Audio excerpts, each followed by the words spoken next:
following is an exclusive presentation of the Yes Network. Welcome to a truly exceptional Center Stage Classic. I'm Michael Kay. I sat down with Mike Tyson in May 2010 with no idea of what to expect from a man so feared and unpredictable, but I was overwhelmed with his emotion, self-insight, and compelling life story. Tyson cried on numerous occasions when we discussed his former trainer, Cus D'Amato, a man Tyson loved and also feared. Tyson described himself as a maniac wild man who was filthy and wretched and continued to tell me that he was too afraid to fight again. Throughout the interview, it was obvious that Mike Tyson was still wrestling with his many demons, but focused on his family and, yes, pigeons.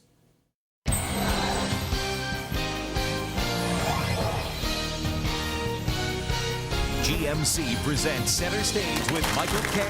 Now, here's your host, Michael Kay.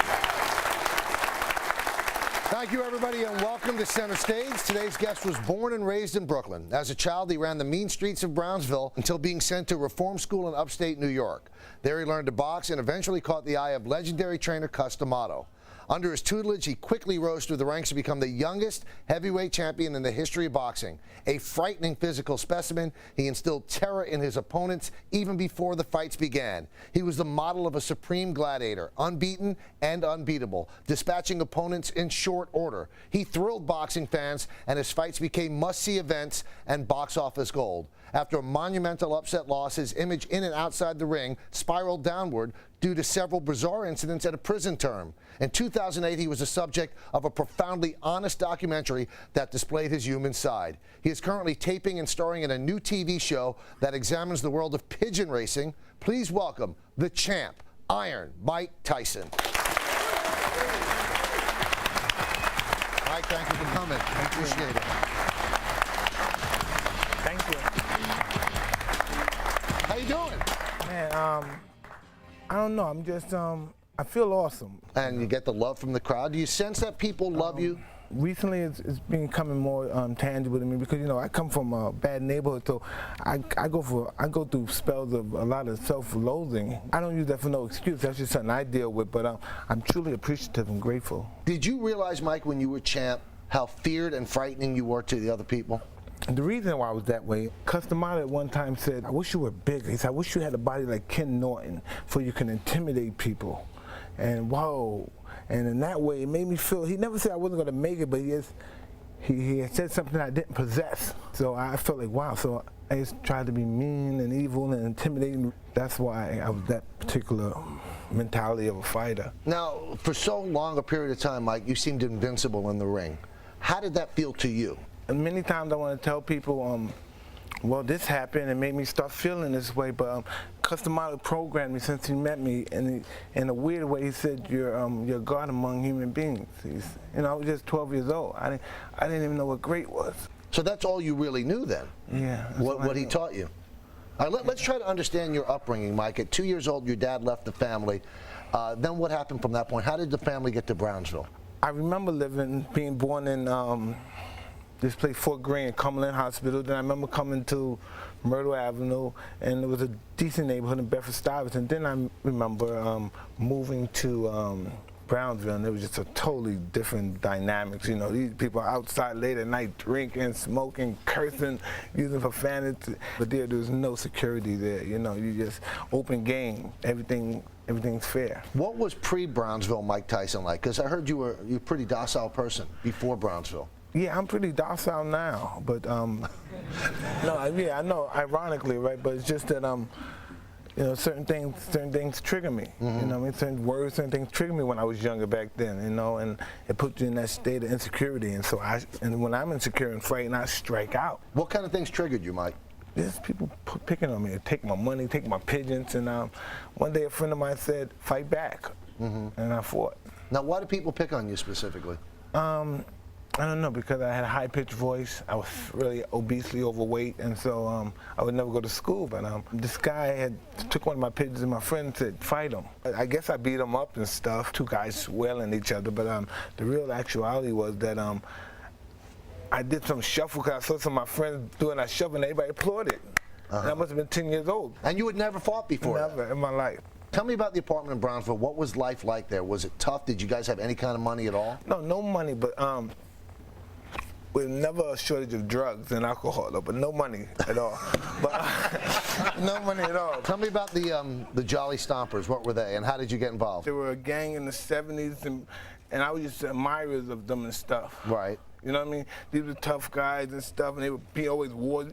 But when I came up, it was totally different. Now we're shooting people. So it was just fights then it was killing. Yeah, in the late 70s, it's a totally different game. People are dying. Young kids are dying. I did a robbery. My friend's sister told me, I seen her come to the courtroom with the teacher. You know, she's a criminal, she's a thief too, but she came and told on me. Right. You know, and I went to a spa fit, a reformatory for kids in the Bronx. I was getting in trouble. I think I stabbed somebody there so they shipped me to another place that was really horrible. Is that Triron?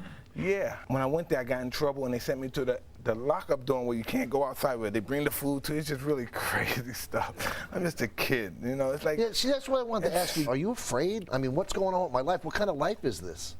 No, because when I go in that place, everybody from Brownsville are in these places, so it's like I'm at a family reunion or I'm at a family reunion or, you know, the 20-year reunion of school. This is, hey, what's up, y'all, my man? Yo, you better give him what he wants. They're telling these guys in the car when all these guys get together. And really the worst thing that ever happened to me, I got sent to the college where they lock you up. You can't come out, they call it closed.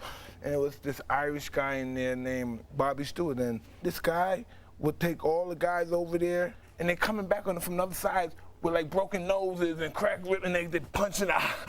But they're happy. So I'm looking, I said, what's up with these guys? What's up? We're boxing Mr. Stewart over there today. And so I looked at Mr. Stewart, I could kick Mr. Stewart ass. So I'm looking at this guy, and so, no, this is really serious stuff. I go in there and stuff, and he's an arrogant Mr. Stewart too, right? He has no, so I'm just wailing away. I'm wailing. I don't know anything about fight, but I'm just wailing. And he hit me in the stomach. And anything I must have ate for 2 weeks came up.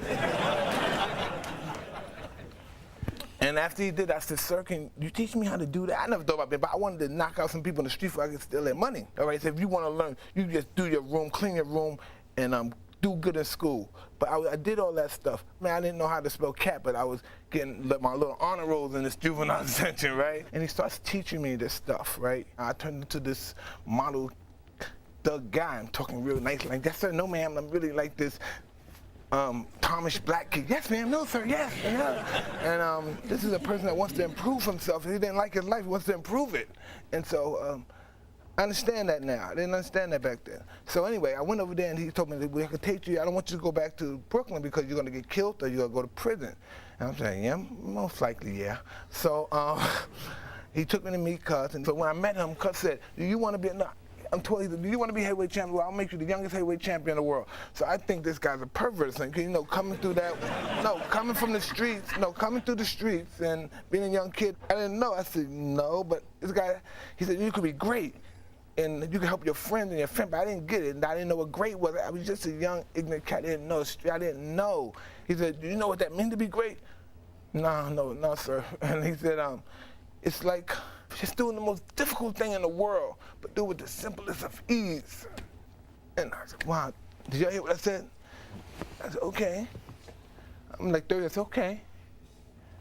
And I believed him. I started working. All right, we're going to tell what happens next because he did become great, and we'll find out how when we return on Center Stage. Hey, I'm sorry that. Don't worry about it. Because I don't believe this. I don't believe it.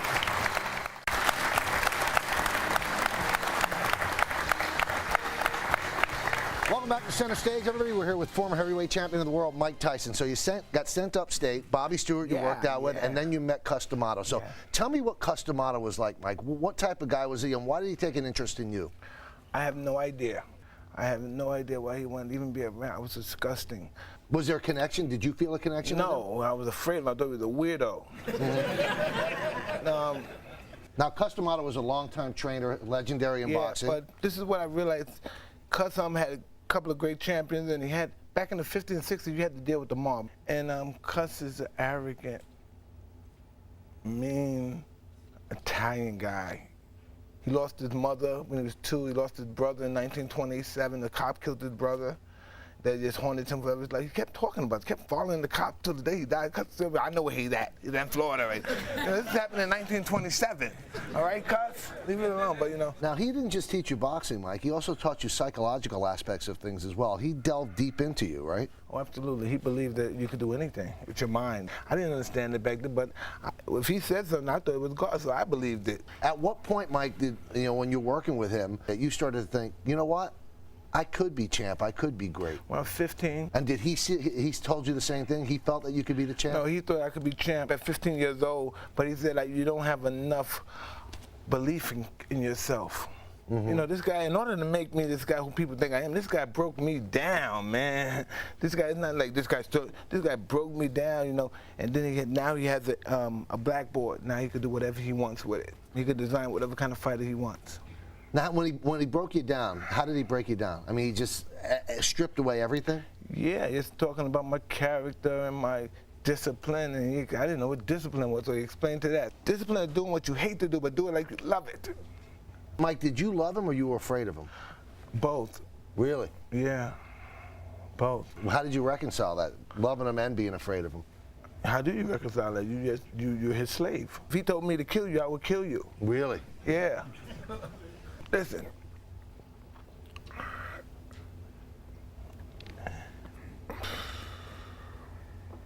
I'm a young black kid from the hood. Right. If you said something disrespectful about my fighting, cuz would beat you and stop punching you. Right. Okay. So, I said I dedicate my life to him for that. I wish I could say he was just this white man I played. I wish I could say that. Right.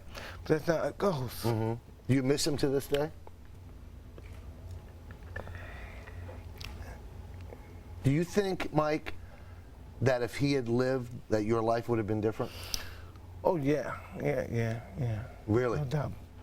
Tell me about the '84 LA Olympic trials. You lost to Henry Tillman. Yeah. How discouraged were you?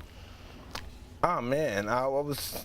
After that, I went to 42nd Street down here, right? I smoked a joint in the movie theater. Right. And man, I got depressed. And I was saying, man, you let down your 500 years of slaves and peasants. You let down. Because you wanted to go to the Olympics that bad. No, this is the psychological cuts puts on you. Okay. So I left the movie theater, got on the Amtrak, went upstate to Catskill, and it's '84. I didn't lose a fight for 6 years. We'll talk about that run when we get back as he heads to the heavyweight championship when we return here on Center Stage.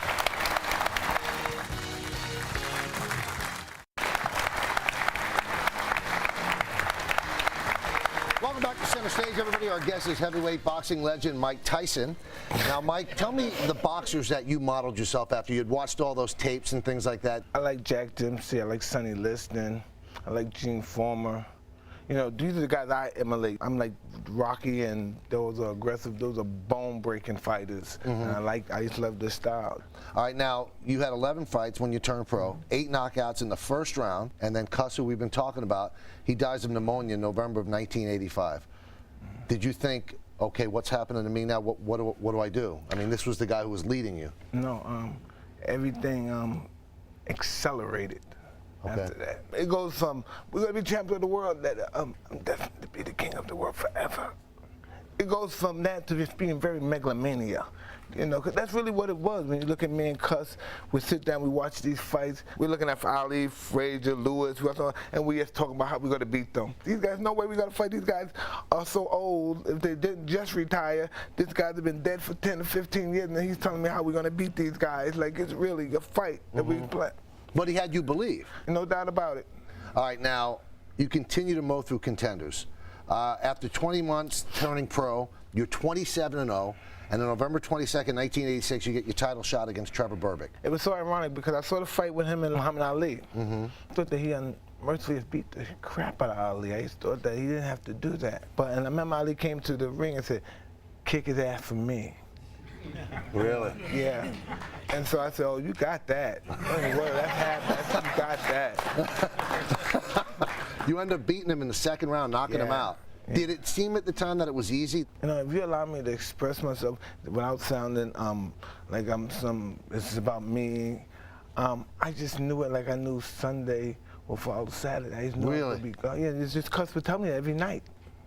Every conversation we basically had is about me being the champ of the world. If we was arguing, if it was, hey, how you gonna be the champ of the world if you won't even listen to me? It's all about we focus on it. I never had a little child, hey guys, we got trophies, I had to fight. No, it was always champ of the world from the first day. Champion of the world. From the first day, 12 years old, champion of the world. So when you finally get it that night, do you remember that night? What'd you do after the fight? I went with Jay Bright, guy that trained me upstairs, Matthew Hilton, who was another great champion from Montreal, and we just got spat and cried. Really? Yeah. It was a good cry, though. Yeah. All right, now in '87, you beat James Bone Crusher Smith, and then you beat Tony Tucker, and now you're the undisputed heavyweight champ, and that's really the official beginning, Mike, of Tyson mania. I mean, the whole world is going crazy for you. Is it going too fast for you? Are you able to feel it? Yes and no, you know, in a way, because I was, since I was 12, you know, I was pretty much groomed for this, but then I started using my own self-will, you know, let that run riot a little bit, right. You know, and it just started getting crazy. Going to get this money, and now the person who guides him and who he's respected is gone, and now he has this money. He has no restrictions. He has nobody to say, hey, Mike, put that away for a rainy day. Hey, Mike, matter of fact, let me hold it for you for a rainy day. No, it's not. Just even redundant stuff. He doesn't have that now. So the only thing he has now who are people around him who are necessarily not bad people, but they have their own interest in mind. You know what I mean? Your own agenda. Yeah. Did you spend it all? I mean, were you spending it as quickly as you're making it? I had a lot of fun, yeah. Yeah. Now, in '88, you meet the great Larry Holmes. Yeah. Mike, that's the only time he was knocked out in his career. Did you like Larry Holmes? I admired Larry. Listen, let me tell you what happened. This is Cus. I had said something very complimentary about Larry Holmes after he beat Jerry Cooney. But he said, what, Larry Holmes? Nothing. But what he said, he didn't like the fact that I gave any fighters a compliment that's in my weight division. Gotcha. He said, you have to reign solely supreme. Anything that you like, you have to despise. Now, after you fought him, though, did you have a good relationship with him after that? No, because you know, Larry Holmes is really, he's older, like I'm older, and we're not as brass and we're not as confident probably we was when we were younger. We have that zest because in the fighting world, this man is an animal.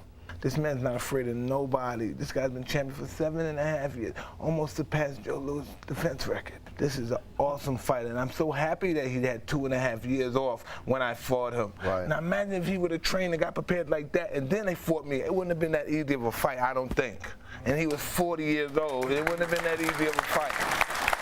Now, when he was here, Mike, he actually said that he tried to give young fighters advice about Don King and saving their money. Did he ever talk to you about that stuff? Well, I never, of course, I'm with Don King. Anybody don't like Don, I don't like them. That's the kind of guy I am. If I'm with somebody, if you don't like him, then I'm going to attack you. When you met Don King, did you like him right away? I thought he was cool. He was pretty flashy. He talked my lingo back then. Yeah, he's a scoundrel, but listen, can I tell you something? It takes one to know one, you know? I'm not no church choir boy, and I'm not no imam. I'm just as rotten as he was. I am just a maniac, man. I am just a wild man, and whatever happened to me, I deserve. I brought it on myself, and I did it with I was just uninhibited about it, and I knew what the situation. Of course, you know, I'm not a total moron. I've read about Ray Robinson, I've read about Joe Louis, and I've seen all these situations. But greatness is the attempt for greatness. I'll say the attempt for greatness is the biggest drug in the world. You know, because after fighting, I tried every drug in the world. It just doesn't do it.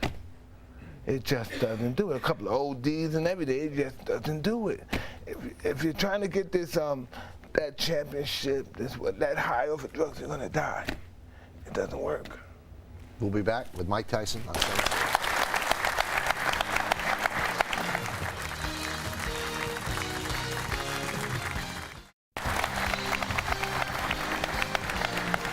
This is Center Stage, and the one and only Iron Mike Tyson is here with us. Now, you're the heavyweight champ in March of 1988. I want to read a quote that you had, Mike. You said, "Real freedom is having nothing. I was freer when I didn't have a cent. Do you know what I do sometimes? I put on a ski mask and dress in old clothes, go out in the streets, and beg for quarters. Yeah. Did you really do that? Yeah. When you were the champ? Yeah, it's gonna fuck people. I was just a kid, 20 years old. It's gonna people. And I was intrigued with who I was. Now that year, you marry a rather formidable opponent in her own right, Robin Givens. What drew you to Robin? I don't know. I was just a young kid, and I didn't. You know what's so interesting about being where I came from, because I seen a lot of horrific stuff. I didn't know. I thought this woman was something special, you know. But no one's special. We're all the same.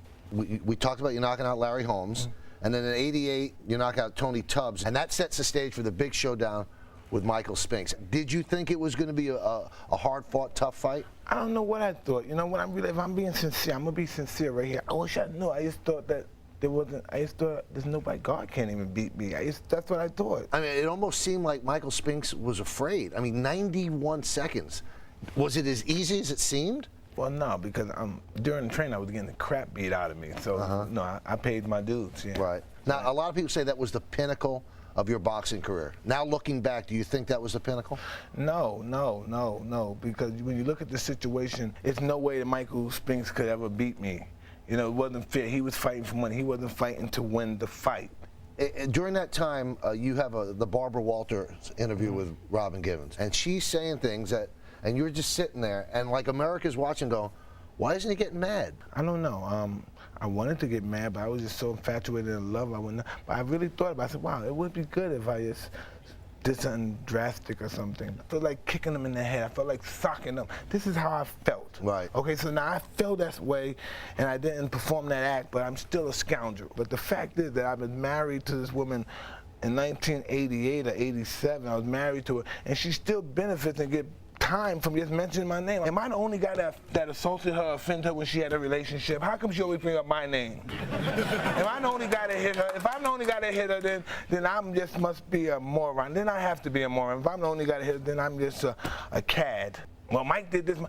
If I did it 15, 20 years ago. I'm sorry. I maybe changed a little bit if you don't push me too wrong, but I'm sorry. Okay? Why did she come up in there? Is this a witch? Leave me alone. Just say I had my wife was a little weird, and she starts saying, this guy tormented my life and ruined my life and tormented my life and ruined my life. If my wife really felt that, then I said, well, baby, that's really, she's making our life uncomfortable. All right, then I'm going to go see him and deal with him. Then if that's the praise, send your husband or whoever loves you to come deal with me. If I'm driving you so insane and you can't, any fact that I'm doing anything with my life, and you come in and you say, he's a scoundrel, he struck me 20 years ago. Yes, and you deserved it too. All right, now you returned to boxing under Don King's management. You fired longtime trainer Kevin Rooney in '88. You divorced Givens in '89. How much did all of these things going on have to do with you starting to lose in boxing? You know, at that time I didn't realize I was reaching my nadir. When I'm alone, you know, I get overwhelmed, but I had so many people around me to ease the pain. You don't have to be alone, you know, you can handle that. In 1990, Mike, you ended up fighting Buster Douglas. Did you think that this guy was a good fighter? No, I thought it was a great fight. I watched him lose to Jesse Ferguson. You end up losing that fight. Everybody knocks you and says you were in shape. You were in shape, and if you watch tapes of that fight, I mean, you knocked him down in the 8th round, and you took a lot of punches before it finally ended. People confused. I was in great condition. Right. You know what I mean? Right. But the fact is, I wasn't in any psychological shape. You know, but Buster did an awesome job. And I always tell people I think that was my best fight I ever had. I would rank that as my best fight, yeah. How come? Tell me why. It's just weird because when I come, Coach used to always tell me, because I used to be, he said, yeah, you could beat up everybody, you could do this, and this is what's going to happen when somebody start beating you up? Can you take it? You know, it's wow. That fight proved that I can take it. People look at that now and say it's one of the biggest upsets in the history of sports. After it happened, and when you're leaving the ring, could you believe that you had lost? I mean, you'd never lost in the pros. No, I couldn't believe that I had lost, but once I did lose, the only thing I was thinking about was being champion again. Really? That was spurring you on? First thing, only thing goes to mind, when disaster happens, how can we surpass it? So you didn't feel depression at all? It was just, okay, what's next? No. All right, we'll talk about what's next on the comeback trail when we return on Center Stage. I was watching that fight on ESPN 5. I thought that was a great fight.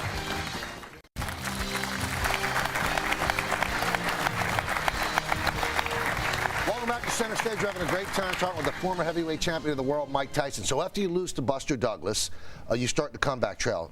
Two really tough fights that you win against Razor Ruddock, and that sets up a championship fight with Evander Holyfield. But that fight didn't happen due to your conviction on sexual assault in Indianapolis. No, that was rape. They said I raped her. There was no sexual assault. Don't listen. When you with me, don't try to sugarcoat anything, man. Now, do you regret what happened in Indianapolis? No, I didn't. I regret those guys falsely accusing me, but the ordeal, the experience, the experience was awesome because if I didn't go to prison, if I didn't go to prison, I would have never been champion again. How come? Because my desire wasn't there no more. After the second Razor Ruddock fight, really the first one, for some reason it wasn't there no more. What was it like for you? Was it hard to survive? Were the other convicts afraid of you? Did they pick on you? I fit in right away because, like that's my world. All right, now in prison, Mike, you become a Muslim and you take... No, that's not true. No, it's not? I was a Muslim before I went to prison. I'm just, in prison, they just glamour, he's a Muslim in prison. No, I was always a Muslim. Oh, okay. Yeah. All right. But I was a Christian too. My parents, all my family, basically are all staunch, hardcore Catholics. They think my father was a pimp and everything, right? But listen, Dick, I'm always trying to figure out how did this guy get a chance to do this pimping stuff when he's in church all damn day? So this is really when I hear guys say, hey, I'm a preacher, I'm the reverend. Yeah, reverend/pimp. So that's how come it was hard for me to understand that all. You know what I mean? Until you meet some people that really respect religion and stuff, and then you meet these people and you say, this guy's not like my father. The stories I heard about my father would supersede anything you ever heard about his son as a celebrity or a famous person. Maybe I did pick up some traits, but I'm just so glad I didn't pick up those traits. Well, you get out of prison, Mike. Yes. You have a couple of warm-up fights against Peter McNeely and Buster Mathis Jr. Yes. You win the title back, the WBC form of it, from Frank Bruno the next year. Then from Bruce Seldon, the WBA. And then you have the long-awaited Evander Holyfield match. What did you think of Evander as a fighter coming into that fight? I just thought he was awesome. I had great admiration and respect for him, but I just never thought he could beat me. And I went in the first round. This is what amazed me about him. In the first round, I hit him with a right hand to the body. I heard him screaming. And next thing I know, I'm on a roll. Oh, it's 10 rounds, 11 rounds, What the fuck? I wish I never hit this guy there, I wish I never hit this guy. I hit this guy in the body. He tried to kill me. I heard him scream. He tried to really kill me. Now, throughout that fight, he's doing these accidental headbutts. How annoying was that for you? Well, listen, right? This is the real, right? I got away with that, I got the sympathy from that, but I was butting him too. He got the better of the butt game, But he got the better of the butt game, but I used that for my excuse. I was just pissed off, and out of an undisciplined soldier, I bit him. Well, that was the second fight. Yeah, but he's just splendid, He's a splendid guy, and that's why I despise him so much, because I admire him so much. I want to kill him. Yeah, I want to kill him. Well, let's talk about the biting aspect. In June of '77, you have a rematch. It's called The Sound and the Fury. You make $30 million, and Holyfield makes 35. So he's headbutting you and you bite his ear. Mike, I guess the only question I have is, why would you bite him? I don't know, I'm a spoiled brat and it wasn't going my way and I wanted to hurt him and I got emotional and I just bit him. And wow, it was just a mess. Well, Mike, it was just a mess. You love boxing. I mean, you love the history and the warrior aspect of it. Looking back on it now, and you see the biting of the ear, how do you judge it? If you look at it from if I'm objective about it and I look at it, I say, this man's totally undisciplined. This man should be banned from boxing. But I was wrong. I was dead wrong. I've always been jealous of him with kids and stuff. And I just, just stuff. That's how that happened. You like him now? Oh, yes. 100%. All right, so you had your boxing license taken away for a while, but you come back again. Yeah. Then you get another title shot against Lennox Lewis, and you guys had a fight at the press conference where you bit his leg. What happened there? I don't know. I'm just a crazy man. I'm just crazy out of my mind, man. Now, you lose the Lennox Lewis fight, Mike, but you're really complimentary of him after the fight. Why did you like Lennox Lewis? I know Lennox since we were 14. We used to spar together. Right. When we were kids and stuff. We did well. We really did well. Well, Mike Tyson attempts another comeback when Center Stage continues here on Yes.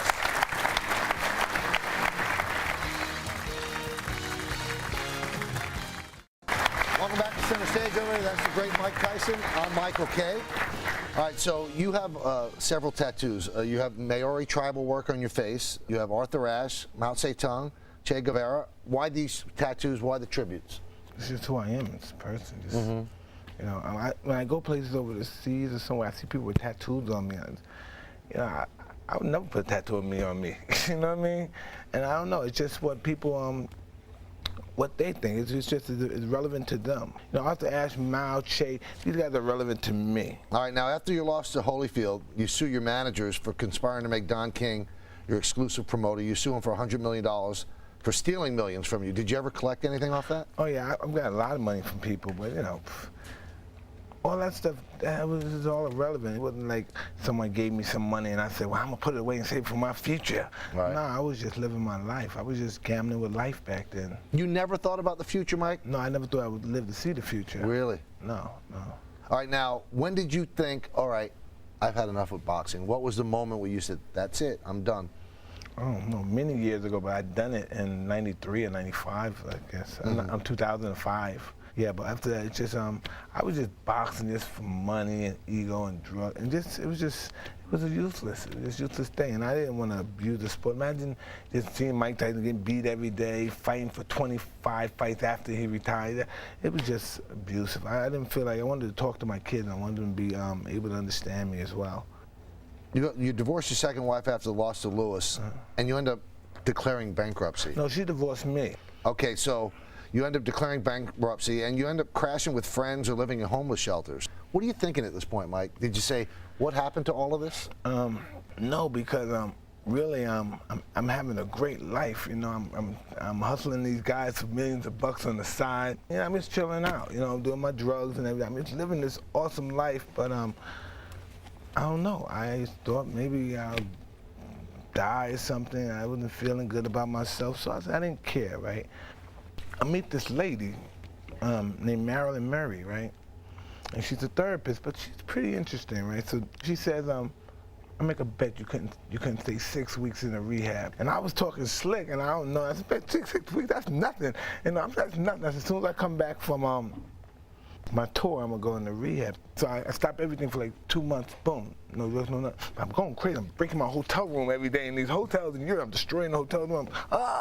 What do you call that stuff? Withdrawals, you know, destroying the rooms.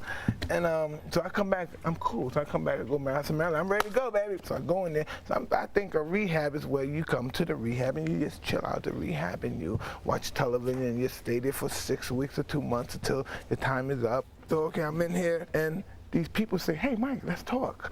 And they say, hey, so how you doing? How long have you been doing this? Hey, by any chance, are you homosexual? What is your life like? So these people are asking me questions of, whoa, who is this person? Boom, and then they hit me with every bing, bing, bing, bing. I said, hey, man, I got to get. So I left the next day. Boom, I left. So I realized now after that, after these couple of rehabs, that this is going to be difficult. So I have to throw this ego, which is the most difficult thing to do, is throw my ego to the side. So, I go to this rehab since I got caught with these drugs in the car in this real conservative state of Arizona. So they sent me down here, and so I went to this rehab for like 14 months, and it was touching me. It was a moment of an outbreak of like, wow, there's something here. So I was in this sober world for like 18 months, and it was an amazing thing. And then I lost my daughter. My daughter died, and I freaked out, and I started going to more programs. And then after that, I started doing this vegan stuff. I was 335 pounds, and gradually I started walking. And next thing I know, I'm walking for 2 hours a night, and I started losing weight. And the next thing I know, I said, wow, let's start fasting now. So I'm the kind of guy I fast for 40 days. And boom, I lost 110 pounds. Wow. And I'm just, it's an awesome feeling, you know. You've turned your passion with pigeons into a television show. Let's talk about that. It's on Animal Planet. It's called Talking on Tyson. Taking on Tyson. Exactly. Taking, I'm sorry. Right. I'm talking with Tyson. This is Taking on Tyson. Yeah. Tell me what it's about. All right. No, this is about me. We had one episode, of course, in which I can't tell you what happened, but when I take my racing pigeons, which I'm a racing fancier, but not really. I'm basically a rolling pigeon. I like rolling pigeons. What's a rolling pigeon? A rolling pigeon is a bird around 6 ounces, 8 ounces, and they fly and they roll. And so this competition, World Cup for racing rolling homers, just like the racing. But with the racing pigeons, it's so horrible. You gotta wait, you gotta send somebody to let them go. Now you gotta wait for them, and you're looking at nothing. You're sitting with your friend, hey man, what was last night about? Nothing, man, I was up there cleaning the bird coop. It's all about pigeon stuff, man. Just, so we wait for the pigeons, and we've had a first episode, but I need to get some new birds for the next episode. All right, now we have a clip from the show, and it's going to air in early 2011, so let's take a look at that.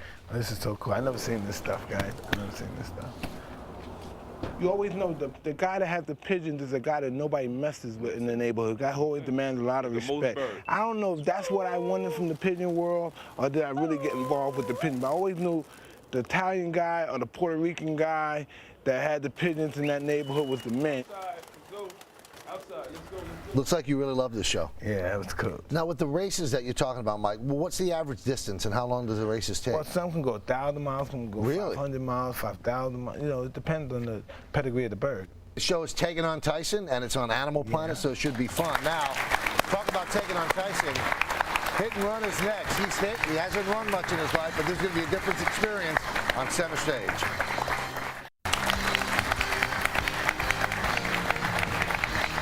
Welcome back, everybody. Our guest is heavyweight boxing legend Mike Tyson. Okay, now it gets fun. Hit and run. I'm going to say something first thing that comes to your mind. Ready? All right, here we go. Most exciting venue for a heavyweight championship fight, Las Vegas or Atlantic City? At what time? Right now? Las Vegas. 10, 15 years ago? Atlantic City. Okay. Toughest fight you ever had? I don't know. Holyfield and Razor Ruddock. Best piece of advice that anyone ever gave you? Old too fast, smart too late. Favorite moment in your career? I don't know. Buster Douglas. Even though you lost? Yeah. Really? Yeah. Favorite thing to do after a fight? I don't know. Eat. Okay. Gorge. If they made a film on the life of Mike Tyson, who should play you? I don't know. Jamie Foxx.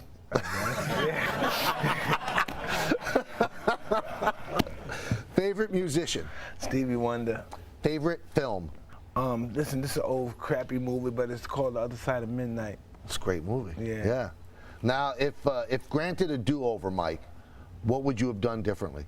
I like to think I would, being this Mike Tyson guy, Iron Mike, whatever they called me back then, and that little whirlwind stuff, you know, I'd left a lot of records and stuff. You know, I wasn't a stay-home dad, hands-on dad, you know, and all that stuff comes back to haunt you. And I have some awesome kids. I don't even deserve to have the kids I have, you know, kind of far as I was, you know.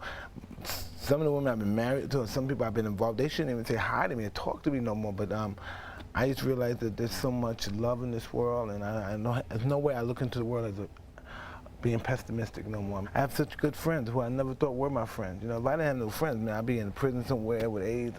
I would be really jacked up. I mean, so indebted with my life to so many people, you know, and I could never pay them back.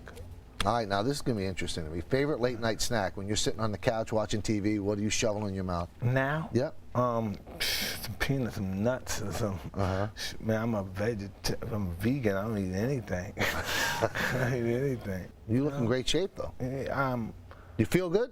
I feel awesome, and it's scary. Well, there you go. I feel that I don't have no drama going on right now. You know, it's just scary. But why am I nobody's trying to sue me or something? I don't have any money, but why ain't they trying to take what couple of pennies I have? That's what it normally used to be. I'm accustomed to that. All right, if you were trapped in a foxhole, Mike, what person would you like in there with you to help you get out? I want to be with my wife, my kids, and fight to the death. There'll be no wife and kids. Yeah? Yeah. When we come back, we're in the final round with Michael Tyson. Next on Center Stage.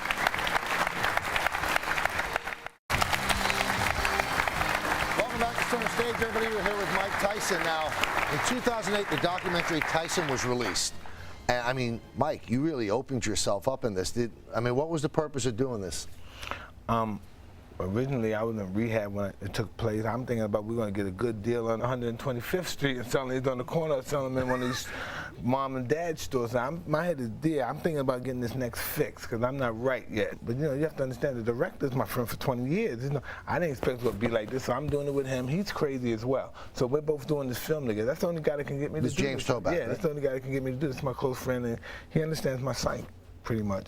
So we're doing it, but he's behind the camera and he asked me a question. And I'm sure anybody here that's experienced with film, that may be the way it goes, but I never knew that. I just thought we were having a conversation. You know what I mean? Having the camera as well. But it's just yours. Yeah, and that's what made me feel vulnerable when I was in a theater watching it with somebody. I could never watch it. It's just too vulnerable. Just by myself. You know, I thought he was going to give me a hand. You were going to hear his voice and say, well, he asked me that sick stuff. You know, but now I had to carry the weight of a weird dude by myself, you know? Now, the documentary is on Blu-ray HD. It has special features that come along with that disc. Now, you were in another movie, which is one of the most popular movies in the last couple of years. You rocked in that movie, The Hangover. How did they get you to do that? Did they just ask you, let's do this? Brent Ratner had a lot to do with this. He knew the people to talk to or something. I knew he had something involved with that, and that's what made it happen. Was it tough playing Mike Tyson? No, it wasn't tough at all. It wasn't tough at all. It was just a movie I didn't think it was going to be to the degree that it Did your kids like it? Oh, yeah. Yeah. I go out with my kids sometime, and they love fame, and they love the spot. They love that stuff. I bet. Now there's supposedly a Hangover 2 coming out, right? Yes. Are you going to be in it? I was told yes, I was going to be in it, yeah. Do you think you can win an Academy Award? Well, the only thing I want to do is just stay balanced in life and try to be humble. Try to be humble. You know? I got to ask you this, Mike. All fighters that retire end up coming back. You've never even hinted at it. Now we've heard some rumors because you and Don King have kind of made up. Would you come back? I would never do that. But they pay you so much money. Yeah, but listen, know what the fact, this is what's weird. To do that now, I'm afraid to do it now. Actually, physically afraid to do it now. You know, but back then I was psychologically prepared. Yeah, but right now I can't do that now. It's no way. You know, my body doesn't move, my psyche is not there no more. Holyfield's still fighting. And you say that money doesn't mean anything, but if somebody says, we'll give you $50 million to get back in the ring, you wouldn't do it? I was offered 100. And you wouldn't do it? Yeah, someone offered me 50, but I did something to a friend, it was a fighter, you know, he was an older fighter. So they went like this, I said, yeah, Mike, you can come back, Mike. Man, they better give me $50 million. I'm talking corner talk right now. Right. He said, and this guy's old, you know, he's a retired fighter. And that could be arranged. One moment, Mike, let me make that phone call. And he was dead serious. I said, man, are you crazy? You know, because when you look at these guys and you think about fighting, you know, it's humiliating. That's the most humiliating thing in the world. You have to be physically beat up and stuff, you know what I mean? The money just wouldn't matter. You couldn't give me $1 billion because never what the point money was. I just wanted, it was just my ego. I wanted to be the best. I was nothing, and I was the best of something in the world at one time. So that really drove me. I was intoxicated with that. Money, I never had no money before. Who cares about money? I was the greatest in the world. And I told people I was a god, and they believed me. So what money, how could money replace that? Now, you've been involved in a lot of age-related charities, Mike. Why is this so important to you? I don't know. You know, listen, God is really not a apex in your life when you're a young kid and you still have a lot of money and you still got girls that like you, and you know, God is really not a main system right there, but he's there to see this planet. And as you get older, you get 40 or 45, and then you realize that from a spiritual perspective, you're a waste of life. From a spiritual perspective, right, you're just a waste. Okay, you've just been a waste. You haven't really did nothing helping no one collectively. People need to be helped. You know what I mean? People just need to be helped. I just need to be helped. And I need to be at service instead of just collecting, going around and getting famous and collecting all these guys' money when I do these charities, you know? And I feel even more dirty after that. These guys just come and go to worship me. You're great, you're my hero. No, I'm filthy, I'm wretched. But I want to make up now. I want to pay back some kind of way. Now I don't understand that. Dude. I don't want people to get offended. I'm not offending you for having any kind of veneration to me, but it's just I'm very shallow and simple, and you guys don't see that side. You need to see.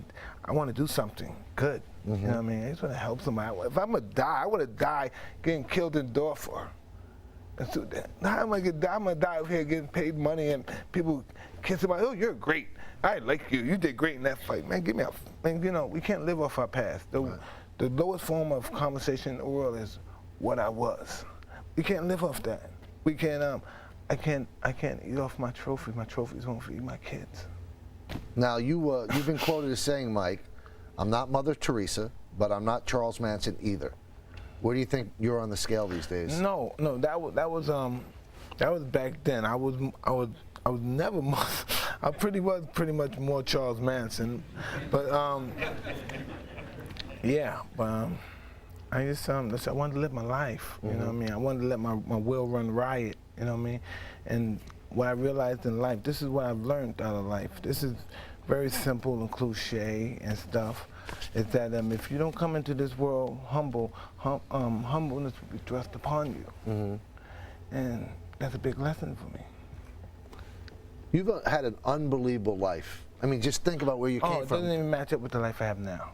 Do you ever sit back and go, what you've gone through? And No, it doesn't match up with the life I Really? have now. So you're happy now? No, I don't know about happiness. What is happiness?